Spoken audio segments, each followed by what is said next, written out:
मीठे बच्चे, बाप आया है तुम्हें सच्ची स्वतंत्रता देने, जमघटों की सजाओं से मुक्त करने, रावण की परतंत्रता से छुड़ाने। प्रश्न: बाप और तुम बच्चों की समझाने में मुख्य अंतर कौन सा है? उत्तर: बाप जब समझाते हैं तो मीठे बच्चे कहकर समझाते हैं, जिससे बाप की बात का तीर लगता है। तुम बच्चे आपस में भाइयों को समझाते हो, मीठे बच्चे नहीं कह सकते। बाप बड़ा है, इसलिए उनकी बात का असर होता है। वह बच्चों को रियलाइज कराते हैं, बच्चों तुम्हें लज्जा नहीं आती, तुम पतित बन गए, अब पावन बनो। ओम शांति। बेहद का रूहानी बाप बेहद के रूहानी बच्चों को बैठ समझाते हैं। अब यह बेहद का बाप और बेहद के बच्चे ही जानते हैं, और कोई न बेहद के बाप को जानते हैं, न बेहद के बच्चे अपने को मानते हैं। ब्रह्मा मुख वंशावली ही जानते और मानते हैं, और कोई तो मान भी नहीं सकेंगे।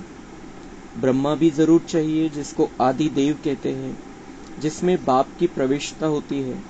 बाप आकर क्या करते हैं? कहते हैं पावन बनना है। बाप की श्रीमत है, अपने को आत्मा निश्चय करो। बच्चों को आत्मा का परिचय भी दिया है। आत्मा भ्रुकुटी के बीच में निवास करती है। बाबा ने समझाया है, आत्मा अविनाशी है, इनका तख्त यह अविनाशी शरीर है। अभी तुम समझते हो, बाप डायरेक्ट हम आत्माओं से बात करते हैं। डायरेक्ट सुनने से तीर अच्छा लगता है, वह बी के द्वारा सुनते हैं।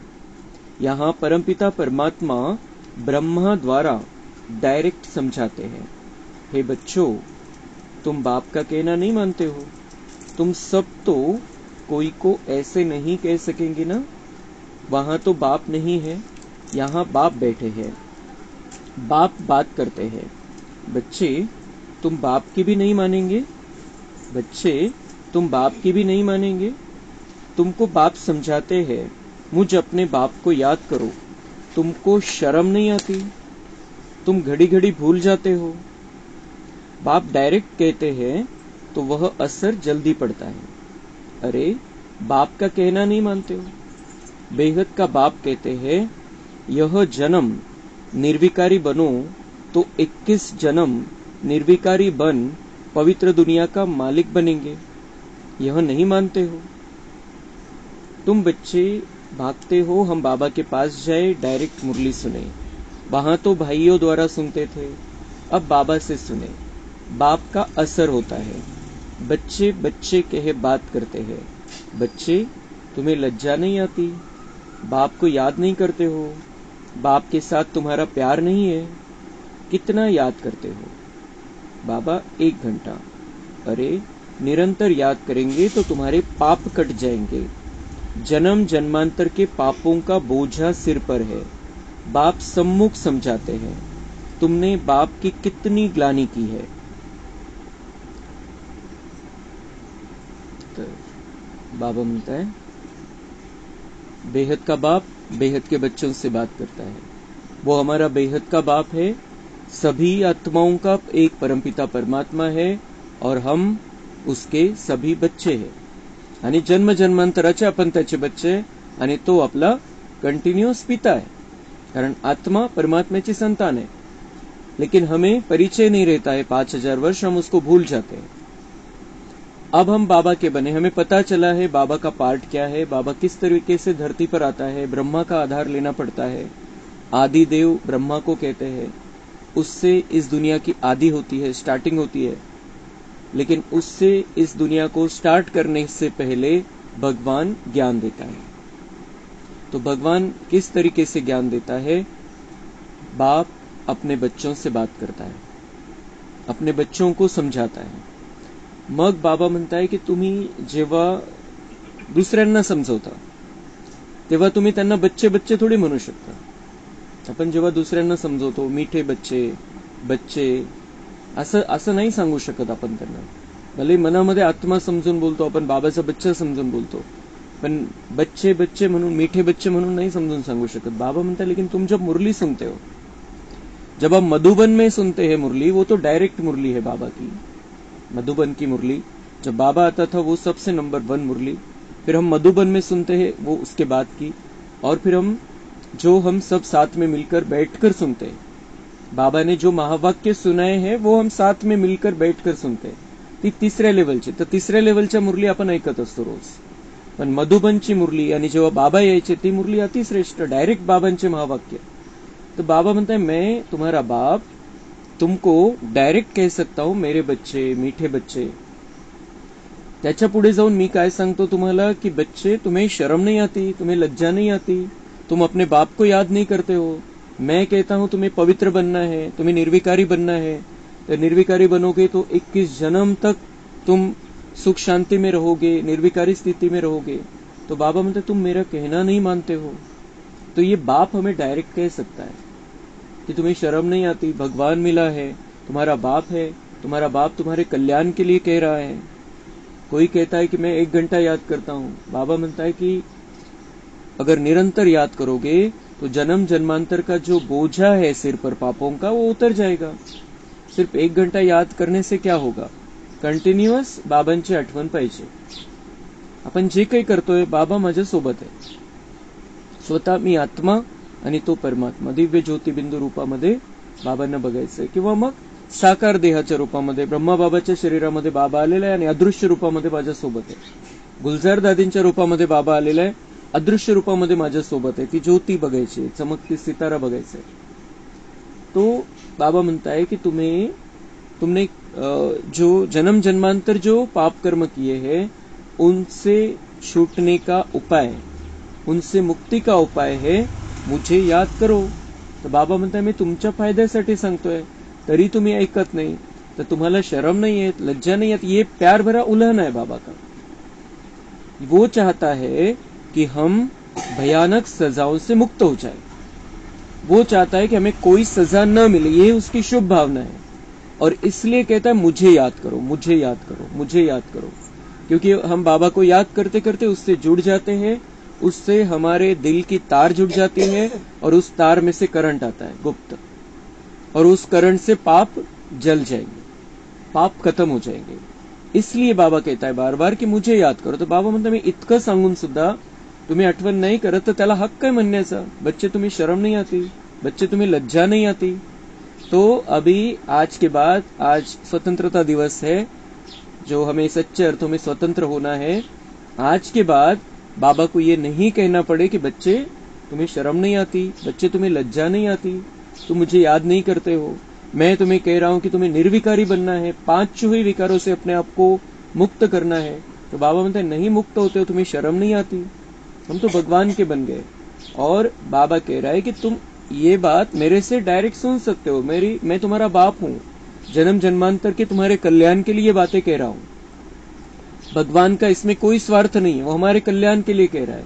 तर बाबा म्हणतात तुम्ही मानायला पाहिजे. बाबांची ही भावना आहे की तुम्ही मानायला पाहिजे, कारण आपण जर बाबांचं म्हणणं मानू तर आपण खूप मोठ्या सजांपासून मुक्त होणार आहे. खूप मोठ्या भयानक सजा आहे, त्याच्यापासून मुक्त होणार आहे आपण. इतक्या भयानक सजा दुनियावाल्यांना मिळणार आहे की ज्याची आपण स्वप्नात सुद्धा कल्पना नहीं करू शकत. इतक्या भयानक सजा मिळणार आहे. और बाबा चाहता है मेरे बच्चे सजाओं से मुक्त हो जाए, और इसलिए ये बार बार कहता है. आज उसने डायरेक्ट स्पष्ट भाषा में ये बात कह दी है. बाप सम्मुख समझाते हैं, तुमने बाप की कितनी ग्लानी की है, तुम्हारे ऊपर तो केस चलना चाहिए. बाबा म्हणते तुम्ही इतका अपमान आणि इतकी निंदा केलेली माझी की तुमच्यावर तर केस चालवायला पाहिजे. कारण कोणी थोडंसं कोणाचं जर कोणी निंदा केली, अपमान केला तर अब्रू नुकसान भरपाईसाठी दावा करतो. तर बाबा म्हणते तुम्हारे ऊपर तो तुमने तो कितनी 2500 वर्ष से मेरी निंदा की है.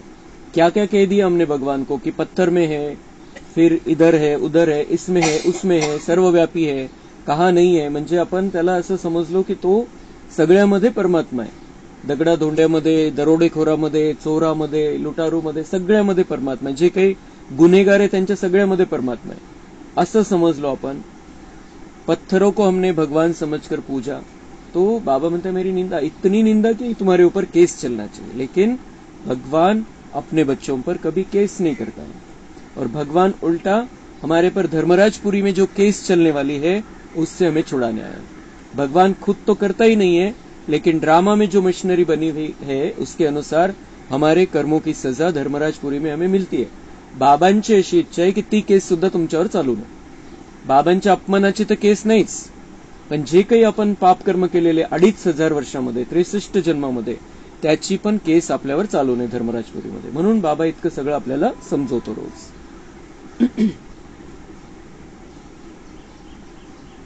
अखबार में कोई के लिए ग्लानी लिखते हैं तो उस पर केस करते हैं ना। बाबा म्हणते पेपरमध्ये कोणी कोणाविषयी जर चुकीचं छापलं तर त्याच्यावरती केस होती। एका पेपरमध्ये, एका दिवसाच्या एका पेपरमध्ये एक बातमी, एक छोटीशी बातमी, त्याच्यावर जर कोणी कोणाचा अपमान होईल असं, निंदा होईल असं काही छापलं तर त्याच्यावरती केस होऊ शकते, कारण ते पब्लिकमध्ये सगळ्यांसाठी सार्वजनिक आहे। अब बाप स्मृति दिलाते हैं, तुम क्या क्या करते थे। बाप समझाते हैं ड्रामा अनुसार रावण के संग में यह हुआ है। बाबा म्हणतात मी तुम्हाला आठवण करून देतो की तुम्ही काय काय केलेलं आहे, पण ड्राम्यामध्ये तुम्ही रावणाच्या संगतीमध्ये आले, संगत चुकली तुमची आणि म्हणून हे झालेले। तो बाबा हमें समझ लेता है कि बच्चों से गलती कैसे हुई, विकारों के वश होते गए, थोड़ा थोड़ा समझ में नहीं आया कि हम रावण के गुलामी में फंसते जा रहे, समझ में नहीं आया, और उस कारण से वैसे संस्कार बनते गए और पाप कर्म होते गए। अब भक्ति मार्ग सब पूरा हुआ, पास्ट हो गया। हमारे लिए भक्ति मार्ग पूरा हुआ, दुनिया में भक्ति चल रही है, लेकिन हमारे लिए बाबा कह रहा है भक्ति मार्ग पूरा हुआ था तो भूतकाळ झाला। बीच में कोई रोकने वाला ही होता नहीं, कोणी थांबवलं नाही तुम्हाला, मी पण नाही आलो थांबवायला, तुमची भक्ती चालू होती, आता मी आलेलो आहे।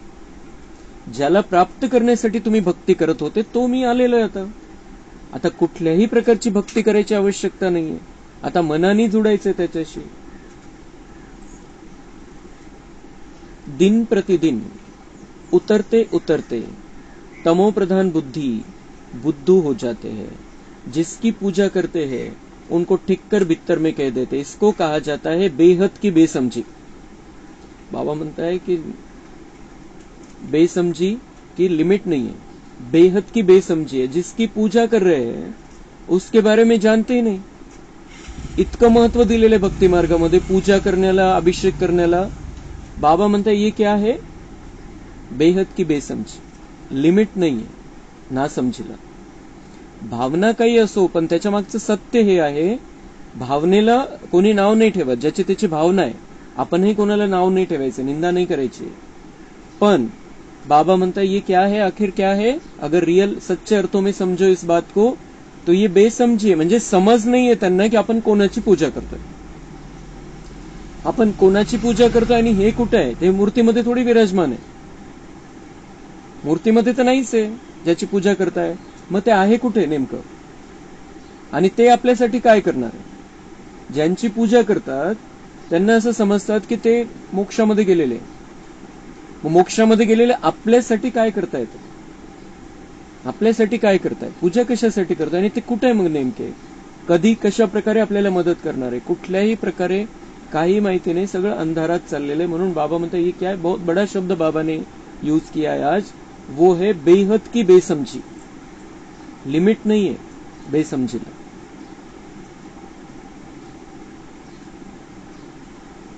बेहद के बच्चों की बेहद की बेसमझी। फिर एक तरफ शिव बाबा की पूजा करते हैं, दूसरे तरफ उस बाप को ही सर्वव्यापी कहते हैं। एक तरफ शिव बाबा की पूजा करते हैं, एक तरफ मतलब ते कोणीतरी एक वेगळा आहे, अस्तित्व आहे त्याचं असं समजून पूजा करतात। मग काय म्हणतात की सर्वव्यापी, कणाकणामध्ये, मग कशाची पूजा करतात, मग तिथं जाऊन मंदिरामध्ये पूजा करण्याची काय आवश्यकता आहे, कणाकणामध्ये तो आहे।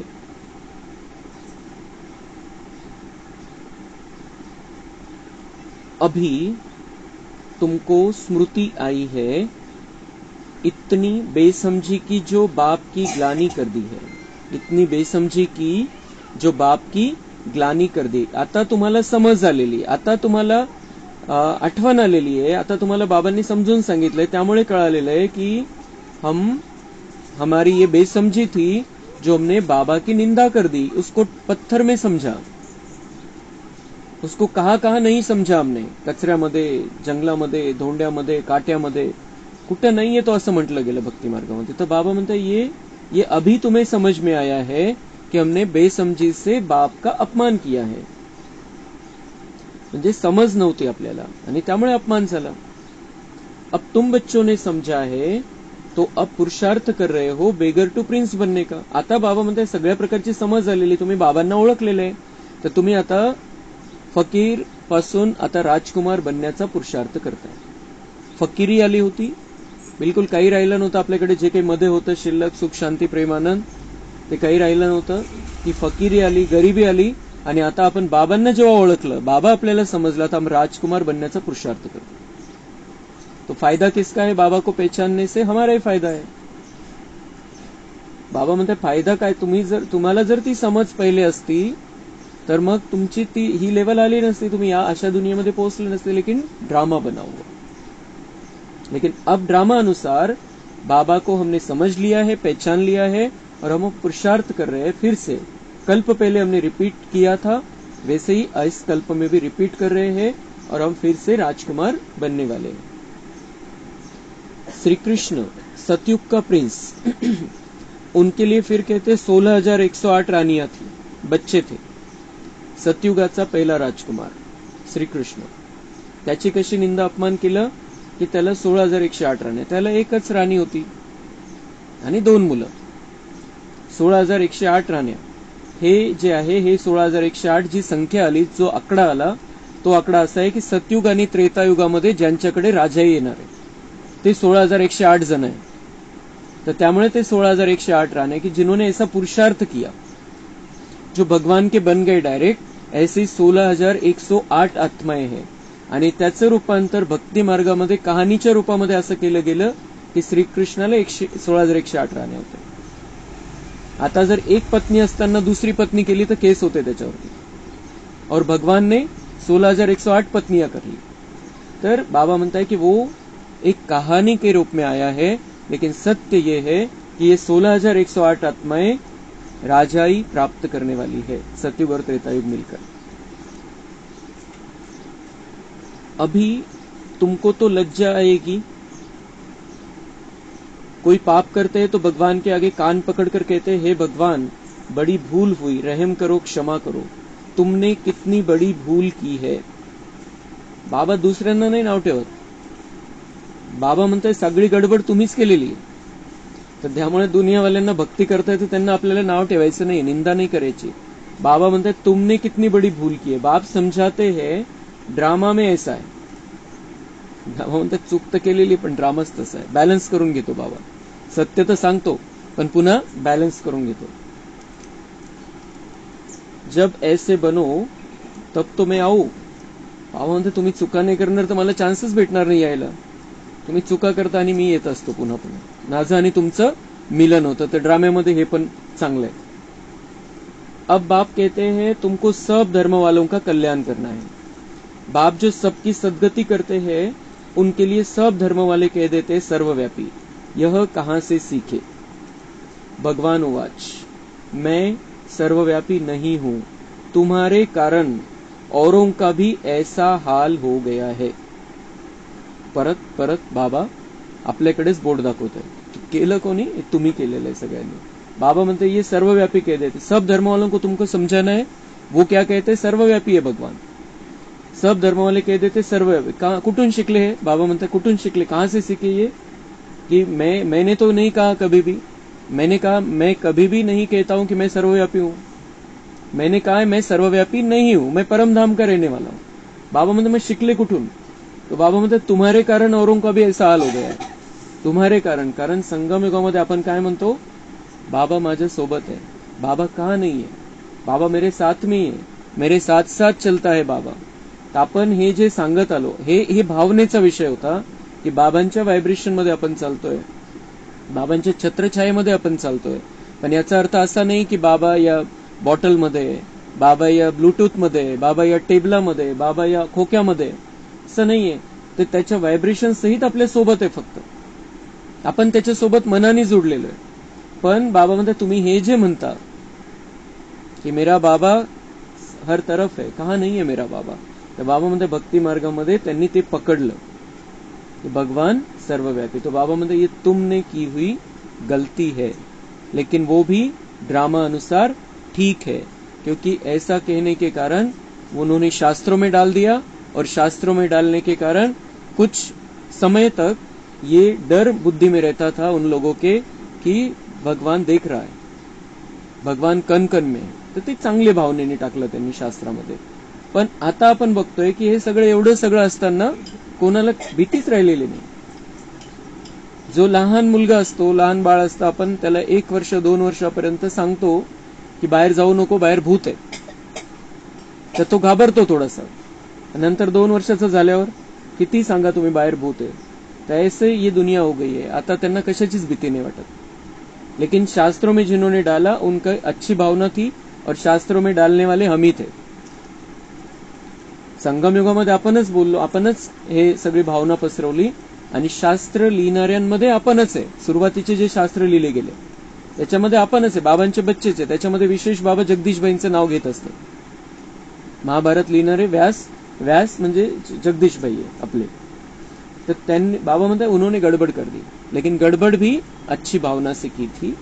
उसका कुछ समय तक असर रहा, पर शेवटी बाबा म्हणते बीच में मैंने रोका नहीं, लेकिन आखिर में अंत में आकर मुझे ये सब कुछ सत्य तुम्हारे सामने खोलना पड़ता है. तब तो तुम पुरुषार्थ करोगे, तब तो तुम तयारी करोगे. जर खरंच तुम्हाला समजलंच नाही तर तुम्ही त्या भूलभुलैयामध्येच राहाल, रस्ताच सापडणार नाही. मग रस्ता दाखवायचा आहे तर खऱ्या गोष्टी सांगाव्या लागतील, आणि त्याच्यासाठी तो येतो आणि सत्य सांगतो, आणि आपल्याला मनाला पटतं ते. आपण 5000 वर्षापूर्वी हे ऐकलेलं आहे, आपण तसा पुरुषार्थ केलेला आहे, आपण देवता बनलेलो आहे, तेव्हा आपण मग पुरुषार्थ करतो, मनाने स्वीकारतो आणि पुरुषार्थ करतो. तो तुम्हारे कारण औरों का भी ऐसा हाल हो गया है. पुकारते हैं हे पतित पावन, परंतु समजते नहीं है. फक्त ते पुकारतात भक्ती मार्गामध्ये की तू पतित पावन आहे, पण ते कोणाला पुकारताय? सगळ्या मूर्त्यांच्या समोर जाऊन म्हणतात तू पतित पावन है, लेकिन वो भगवान है, परमात्मा है, सबका बाप है, ये नहीं जानते. तो हम जब पहले पहले घर से आए तो पतित थे क्या? देह अभिमानी बनने के कारण पतित बने. कोई भी धर्म वाला है उनसे पूछना है परमपिता परमात्मा का तुमको परिचय है? वह कौन है, कहाँ निवास करते, कोणतेही धर्मवाला येऊ द्या, बाबा म्हणते त्याला विचारा. तो ईश्वराला मानतो, परमेश्वराला मानतो, गॉडला मानतो, अल्लाहला मानतो. बाबा म्हणते उनको पूछो, तुम्ही ओळखता का त्याला, तो कोण आहे, कुठे राहतो? तर बाबा म्हणते त्यांचं ते काय म्हणतील की वो कहेंगे ऊपर में, या कहेंगे सर्वव्यापी. दोनच उत्तर आहे त्यांच्याकडे, ऊपर रहता है नाही तर मग तो कुठं नाही. ही दोनच उत्तर आहे. बाबा म्हणते त्यांना स्पष्टपणे सांगा. अजून 3रं महावाक्य बाबांचं, बच्चनकडे बोर्ड दाखवणार आहे. बाप कहते हैं तुम्हारे खातिर सारी दुनिया चट खाते में आ गई है, निमित्त तुम बने हो. बाबा म्हणते तुमच्यामुळे हे सगळं झालेलं आहे, तुम्ही घोटाळा करून टाकलेला आहे. आता एक का बरं बोर्ड दाखवतोय बाबा? कारण बाबा म्हणते आता तुम्हाला हे दुरुस्त करायचंय, चूक तुम्ही केलेली आहे, तुम्हाला दुरुस्त करायचं. आता तुम्ही सगळ्यांना समजावा, तुम्ही जे काही लिहिलं आणि जे काही सांगितलं त्याच्यामुळे हे सगळं त्यांनी अजून त्याच्यामध्ये मीठ मिरची घालून सगळं वेगळंच करून टाकलेलं आहे. आपण लिहिलं शास्त्रामध्ये खूप चांगल्या भावनेने, आपल्या भावांनी जे लिहिलं शास्त्रामध्ये खूप चांगल्या भावनेने लिहिलं. संगमयुगामध्ये बाबांची मुरली ऐकली होती, 2500 वर्षानंतर ते शास्त्र लिहिले, त्याच्यामध्ये खूप चांगली भावना होती, लिहिणाऱ्याची खूप चांगली भावना होती. जसं ते महाभारत लिहिलं, भगवद्गीता लिहिली, खूप चांगली भावना आहे. त्याच्यानंतर मग ज्याने त्यांनी ज्याच्या त्याच्या सोयीने त्याचे जे अर्थ लावले त्याच्यामुळे गडबड झालेली, पण मूळ कोण आहे? आपणच आहे. म्हणून बाबा म्हणतात चूक तुम्ही केलेली आहे, दुरुस्त तुम्हालाच करायचंय, म्हणून तुम्हाला समजवायचंय. म्हणजे बाबा जे सांगतो दुसऱ्यांना सांगायचंय, दुसऱ्यांना हे ज्ञान द्यायचंय. हे कशासाठी सांगतो त्याचं उत्तर आज आलेलं आहे की बाबा म्हणतात तुम्ही चूक केलेली आहे तर तुम्ही खोटं सांगितलंय, तुम्ही खरं सांगा. आता तुम्हीच खोटं सांगत आले 2500 वर्षापासून, तुम्ही आता खरं सांगायची वेळ आलेली आहे. तो बाबा म्हणता है कि वो निमित्त तुम बने हो, सबको समझाना पड़ता है, भल ड्रामा अनुसार होता है. पुन्हा बाबांनी बॅलन्स केलं. बाबा म्हणतात भल ड्रामा अनुसार होता है, परंतु तुम पतित तो बन गए ना. बाबा म्हणतात भलेही हा ड्रामा आहे, ड्राम्यानुसार तुम्ही सांगितलं केलं, पण रिझल्ट काय झालेली आहे ते बघा. पतित तो बन गए ना, तुम भी पतित बन गए, वो भी पतित बन गए, तुम भी पापात्मा बन गए, वो भी पापात्मा बन गए. रिझल्ट ही आलेली आहे. भलेही बाबा म्हणतात ड्रामा आहे, ठीक आहे, मी त्याच्याबद्दल कोणत्याही प्रकारचा आकस द्वेष भावना तुमच्याविषयी नाहीये की तुम्ही काय करून ठेवलेलं आहे. बाबा म्हणतात ड्रामानुसार झालं, पण आता रिझल्ट कडे बघा, परिणाम काय झालेला आहे त्याचा तो बघा, आणि परिणामाला बघून मग आता त्याला दुरुस्त करा. सभी पाप आत्माएं अब पुण्य आत्मा बनने के लिए पुकारते हैं. सब धर्म वालों को मुक्तिधाम घर में जाना है, वहां पवित्र है. यह भी ड्रामा बना हुआ है जो बाप आकर समझाते हैं. यह ज्ञान सब धर्मों के लिए, यह ज्ञान सब धर्मों के लिए. कोणत्या एका धर्मासाठी हे ज्ञान नाही आहे, कारण बाबा सगळ्यांचा आहे. बाबा के पास समाचार आया था, ब्रह्मा बाबांकडे समाचार आला होता. किसी आचार्य ने कहा आप सबको आत्मा में परमात्मा समझ नमस्कार करता हूं.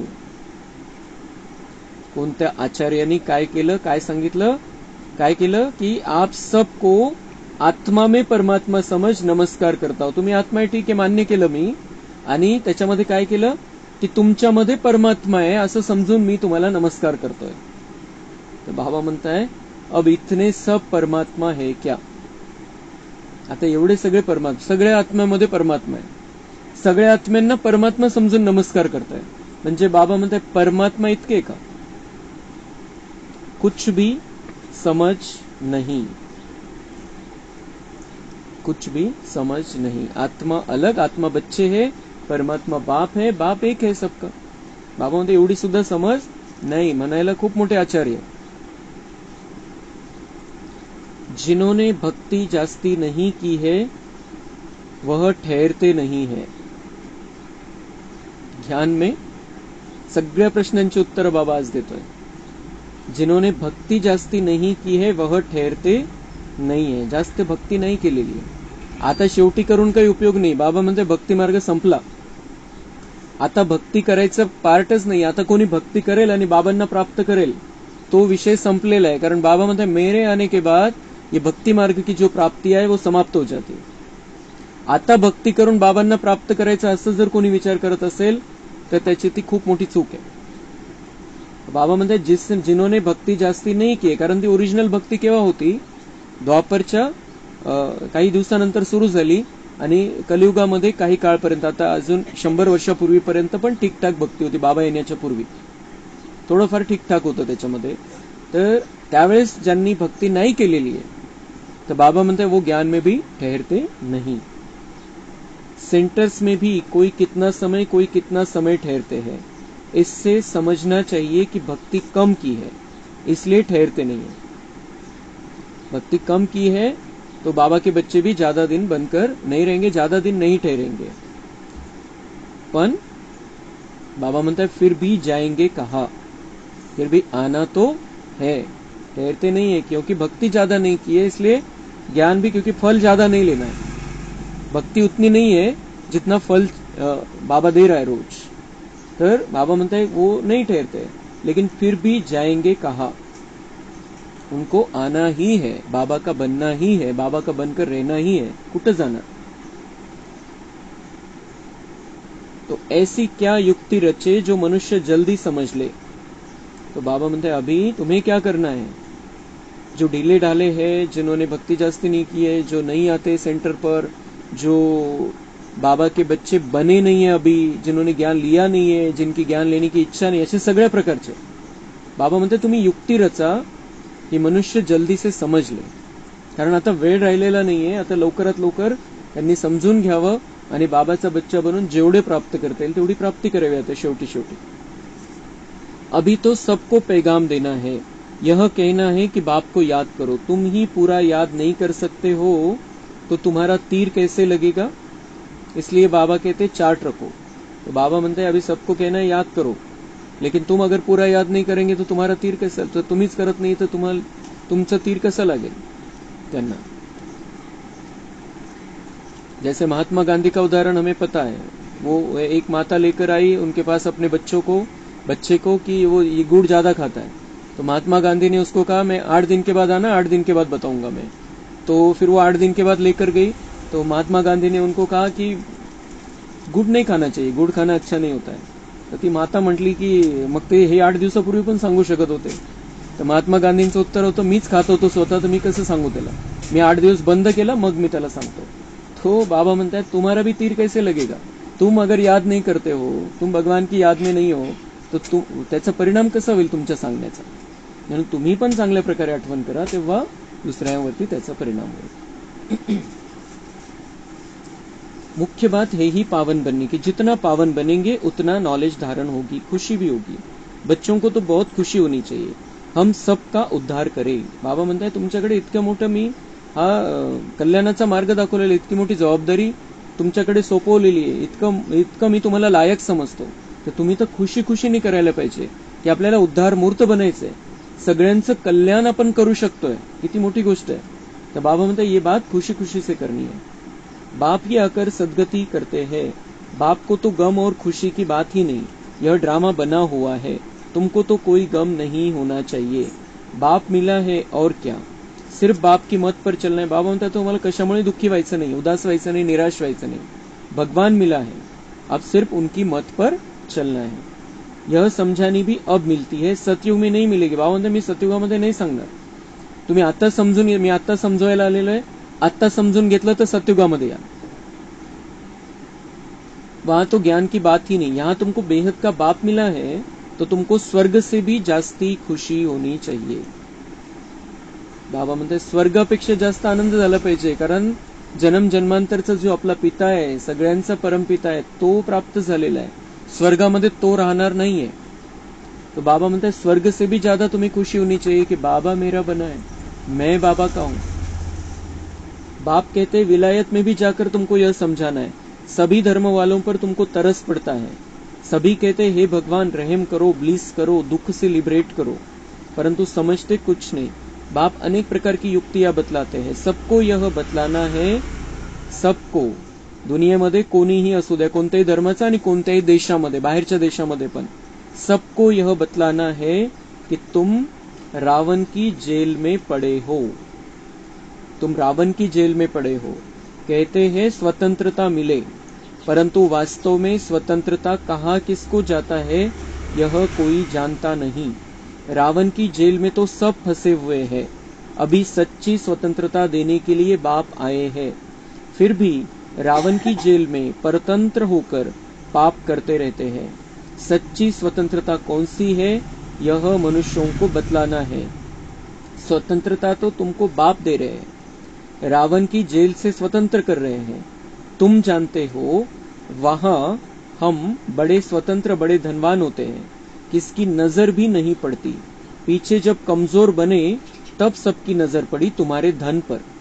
मोहम्मद गजनवी ने आकर मंदिर को लूटा तो तुम्हारी स्वतंत्रता पूरी हो गई. रावण के राज्य में परतंत्र बन गए. अभी तुम पुरुषोत्तम संगम युग पर हो. अभी सच्ची स्वतंत्रता को पा रहे हो. वह तो स्वतंत्रता को समझते ही नहीं. यह बात भी युक्ति से समझानी है. जिन्होंने कल्प पहले स्वतंत्रता पाई है वही मानेंगे. तुम समझाते हो तो कितना आर्ग्यू करते हैं, जैसे बुद्धू टाइम वेस्ट करते हैं तो दिल नहीं होती है बात करे. बाप आकर स्वतंत्रता देते हैं. रावण की परतंत्रता में दुख बहुत है, अपरमपार दुख है. बाप के राज्य में हम कितना स्वतंत्र होते हैं. स्वतंत्रता उसको कहा जाता है जब हम पवित्र देवता बनते हैं तो रावण राज्य से छूट जाते हैं. सच्ची स्वतंत्रता बाप ही आकर देते हैं. अभी तो पराये राज्य में सब दुखी है. स्वतंत्रता मिलने का यह पुरुषोत्तम संगम युग है. वह तो कहते फॉरेन गवर्नमेंट गई तो हम स्वतंत्र बने. अब तुम जानते हो जब तक पावन नहीं बने हैं तब तक स्वतंत्र नहीं कहेंगे. फिर जमघटों की सजाएं खानी पडेंगी, पद भी भ्रष्ट हो जाएगा. तर आज सगळे स्वतंत्रता दिवस मनवताय. कशाचे यादगार की 15 ऑगस्ट 1947 ला, आजपासून 77 वर्षापूर्वी, आज 78वा स्वातंत्र्य दिवस आहे. 77 वर्षापूर्वी इंग्रज भारत सोडून निघून गेले. बाबा म्हणतात वो क्या समजते हैं सिर्फ की ते जे विदेशी होते ते निघून गेले आणि आपण स्वतंत्र झालो. पण बाबा म्हणताय ही स्वतंत्रता खरी स्वतंत्रता नाहीये. खरी स्वतंत्रता कोणती आहे? जेव्हा तुम्ही स्वतंत्र, स्वतःवरती राज्य करायला शिकता, स्वतःवरती राज्य करता, खऱ्या अर्थाने स्वतःला ओळखता की मी कोण आहे आणि मी कोणाचा आहे. मी आत्मा आहे, मी शरीर नाहीये, मी आत्मा आहे आणि मी परमात्म्याची संतान आहे. मी स्वतःला ओळखत नाही, मी स्वतःला शरीर समजतो आणि त्यामुळे रावणाच्या कैदेमध्ये रावणाने आपलं स्वातंत्र्य हिरावून घेतलं. विकारांच्या जेलमध्ये आपण पडलेलो आहे. तर बाबा म्हणताय सच्ची स्वतंत्रता ये है कि तुम अपने आप को आत्मा समझो और परमात्मा के साथ में रहते हुए अपने आप को विकारों से मुक्त करो. रावणाच्या कैदेमधून स्वतःला सोडवायचं. बाबा म्हणताय जेव्हा तुम्ही त्या दुनियेमध्ये राहाल, मी ज्या दुनियेमध्ये तुम्हाला घेऊन जाण्यासाठी आलेलो आहे, त्या दुनियेमध्ये जाण्यासाठी तुम्हाला पहिले निर्विकारी राहायचं. इथं विकारांपासून दूर राहायचंय, विकारांपासून स्वतंत्र व्हायचंय. मी तुम्हाला मुक्ती देण्यासाठी आलेलो आहे, रावणाच्या कैदेमधून सोडवण्यासाठी आलेलो आहे. कसं या विकारांपासून मुक्त व्हायचं हे शिकवतोय. ह्या जेलमधून बाबा सोडवतोय आपल्याला. आपण सुटलेलो आहे. आता बाबांनी आपल्याला संगम युगामध्ये घेऊन आलेलं आहे. आपण त्या रावणाच्या कैदेतून मुक्त झालो, पण आता संगम युगामधून आपल्याला सतयुगामध्ये जायचा पुरुषार्थ करायचा. तर बाबा म्हणतात जेव्हा तुम्ही त्या दुनियेमध्ये जाल, त्या दुनियेमध्ये तुम्ही इतके धनवान आहे, इतकं सगळं काही आहे तुमच्याकडे, कोणाचीही तुमच्यावरती नजर नाही पडणार, वाईट नजर नाही पडणार तुमच्या धनावरती वगैरे. लेकिन पण जेव्हा तुमच्यामध्ये कमजोरी आली, विकार आले, तेव्हा तुमच्यावरती नजर पडली. आणि मग त्याचं उदाहरण बाबा म्हणतात मोहम्मद गझनवी, तो आला भारतामध्ये सगळ्यात पहिले लुटण्यासाठी भारताला. भारत सोने की चिडिया था. भारत सोने असंच नाही म्हणत उगाच. भारत भूमी खूप धनवान होती. भारतामध्ये जे आहे आणि आजपर्यंत पण जे काही आहे, जे लेव्हल भारताची आध्यात्मिक, तशी लेव्हल कुठेही नाहीये. म्हणून भारत भूमी पवित्र भूमी आहे, श्रेष्ठ भूमी आहे. आणि याची सुरुवात झाली लक्ष्मीनारायणच्या राज्यापासून. आणि तिथून मग बाबा म्हणते जेव्हा तुमच्यामध्ये ती कमजोरी आली 2500 वर्षानंतर, तेव्हा मग तुमच्यावरती या विकारी आत्म्यांची, चुकीच्या जे काही लेव्हलवाले आत्मे, त्यांची नजर गेली आणि भारतावरती त्यांनी आक्रमण करायला सुरुवात केली, लुटायला सुरुवात केली. भारतामध्ये इतकी धनसंपदा होती की तो 17 वेळाला भारताला लुटण्यासाठी मोहम्मद गझनवी, इतकी धनसंपदा होती.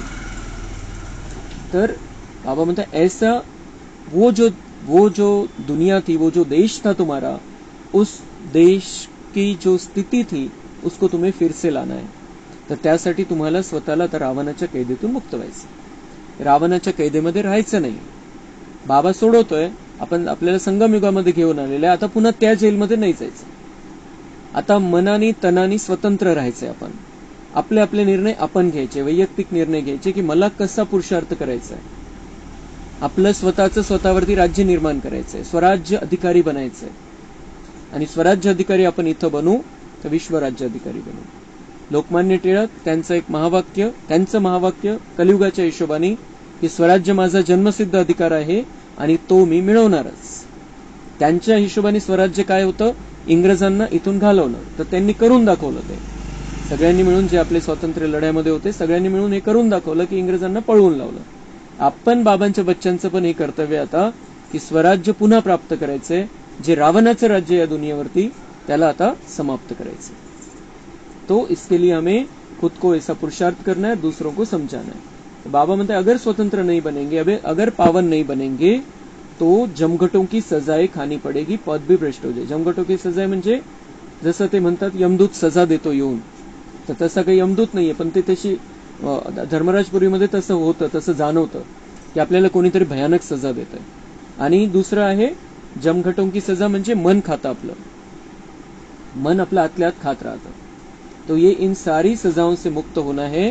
तो हमें बाबा का पक्का सच्चा बच्चा बनकर रहना है, बाबा को साथ में रखना है, पावन बनना है, विकारों की जेल से खुद को छुड़ाना है.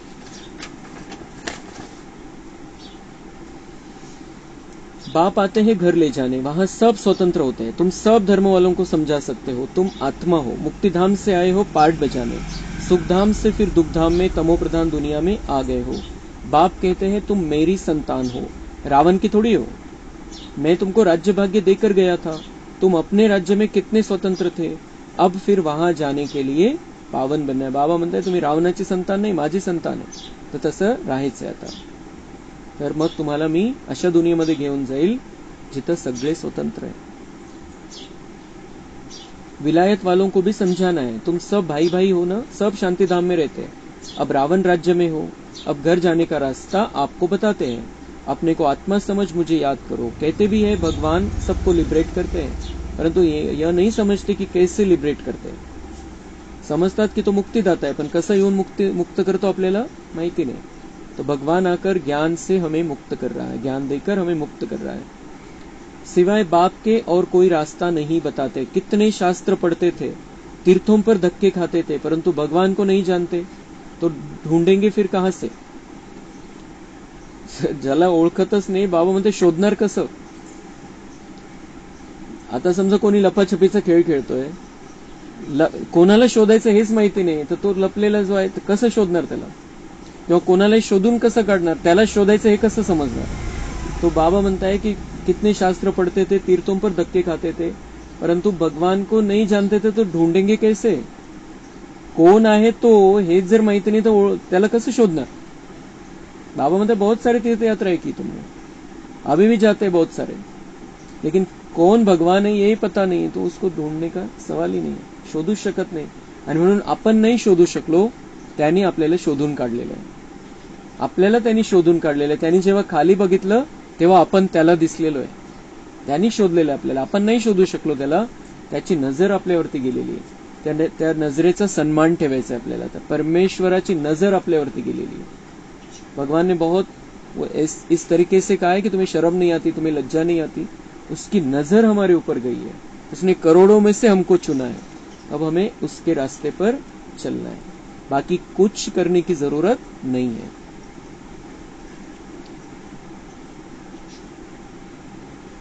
सर्व का सदगति दाता एक बाप है, वही आकर तुम बच्चों को अज्ञान अंधेरे से निकालते हैं। अच्छा, मीठे मीठे सिक्के लधे बच्चों प्रति माता पिता बाप दादा का याद प्यार और गुड मॉर्निंग। रूहानी बाप की रूहानी बच्चों को नमस्ते। हम रूहानी बच्चों की रूहानी बाप दादा को याद प्यार गुड मॉर्निंग नमस्ते। वहाँ बाबा वहाँ, शुक्रिया बाबा शुक्रिया।